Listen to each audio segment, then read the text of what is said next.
পাকিস্তানের সঙ্গে আইসিসির কোনো টুর্নামেন্টেও খেলবে না ভারত। বিসিসিআই এর বড় পদক্ষেপ। Hi everyone, welcome back to my channel অঞ্জনার ব্যঞ্জনা। বন্ধুরা, তোমাদের সকলকে আমার এই ছোট্ট ইউটিউব চ্যানেলে স্বাগত জানাই। পেহেলগাঁও সন্ত্রাসী হামলার পর আইসিসির কাছে পাকিস্তানের ছবিটা পরিষ্কার করতে চায় বিসিসিআই এবং তারা চায় যেন আইসিসির কোনো টুর্নামেন্টে আর ভারত বনাম পাকিস্তান ম্যাচ না করা হয়। তবে সম্পূর্ণ বিষয়ে আইসিসি কোর্টে বল ঠেলে দিয়েছে ভারতীয় ক্রিকেট বোর্ড। পেহেলগাঁওয়ে সন্ত্রাসবাদী হামলার ঘটনায় প্রতিবাদে সরব হয়েছে ভারতের ক্রিকেট মহল। সৌরভ গঙ্গোপাধ্যায়, বিরাট কোহলি, মোহাম্মদ সিরাজের মতো তারকা ক্রিকেটাররা এই ঘটনার নিন্দা করেছেন। নীরব থাকেননি শুভমান গিল, পার্থিব প্যাটেল, গৌতম গম্ভীর, যুবরাজ সিং, কেএল রাহুল, হার্দিক পান্ডে এবং মোহাম্মদ শামিরাও। গম্ভীর বললেন, পাকিস্তান খুব শীঘ্রই এর জবাব পাবে। কংগ্রেস নেত্রী শামা মোহাম্মদের মত, পাকিস্তানের সঙ্গে আলোচনা, বাণিজ্য, ক্রিকেট এবং বিনোদন সবকিছু বন্ধ করে দেওয়া উচিত। এই প্রেক্ষিতে বিসিসিআই সহসভাপতি রাজীব শুক্লার কাছে পাকিস্তানের সঙ্গে ভারতের ক্রিকেটীয় সম্পর্ক সম্পূর্ণরূপে ছিন্ন করা উচিত কিনা এ বিষয়ে প্রশ্ন করা হয়।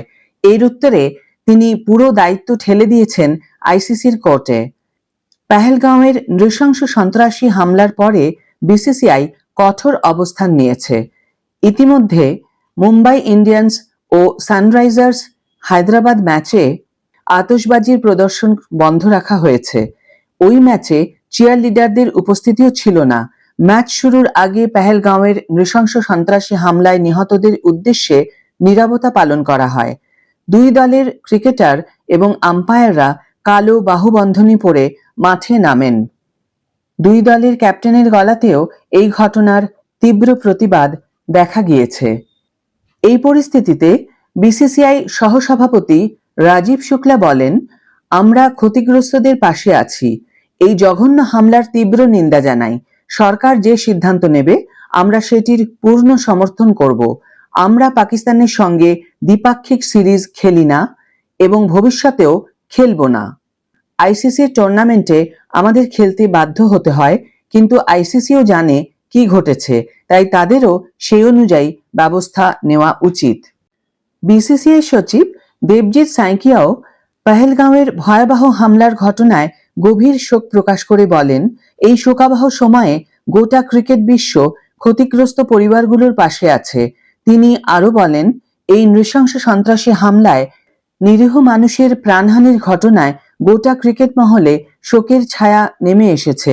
বিসিসিআই এর পক্ষ থেকে আমরা এই কাপুরুষোচিত আক্রমণের তীব্র নিন্দা জানাই এবং শোকাহত পরিবারগুলোর প্রতি গভীর সমবেদনা জানাই। এই কঠিন সময়ে আমরা তাদের পাশে রয়েছি। উল্লেখ্য, এই নারকীয় সন্ত্রাসী হামলায় 26 থেকে 32 জন নিরীহ মানুষ প্রাণ হারিয়েছেন। আগে জানতাম অপরাধীদের কোনো ধর্ম হয় না, এখন দেখছি ভিকটিমদের ধর্ম হয়। তাই ধর্ম জিজ্ঞাসা করে করে, নাম জিজ্ঞাসা করে করে, অন্যান্য পদ্ধতিতে পরিচয় জেনে তারপর হিন্দুদের হত্যা করা হয়। এই নৃশংস জঘন্য ঘটনার তীব্র নিন্দা জানিয়ে আজকের এই ভিডিও এখানেই শেষ করছি বন্ধুরা। এই ভিডিওটি সম্বন্ধে অবশ্যই তোমরা কমেন্ট বক্সে তোমাদের মতামত জানিও এবং শেয়ার করো বন্ধুদের সাথে, যাতে সবাই এই বিষয়টি সম্বন্ধে সচেতন হতে পারে। যারা এখন আমার এই চ্যানেলটিকে সাবস্ক্রাইব করনি তারা অবশ্যই চ্যানেলটিকে সাবস্ক্রাইব করে আমার পাশে থেকো, আর যারা অলরেডি সাবস্ক্রাইব করে দিয়েছো তাদের জন্য আমার অনেক অনেক অনেক ভালোবাসা এবং অনেক ধন্যবাদ। আজ তাহলে বিদায় বন্ধু, দেখা হবে পরের ভিডিওতে। ভালো থেকো, সুস্থ থেকো, সঙ্গে থেকো।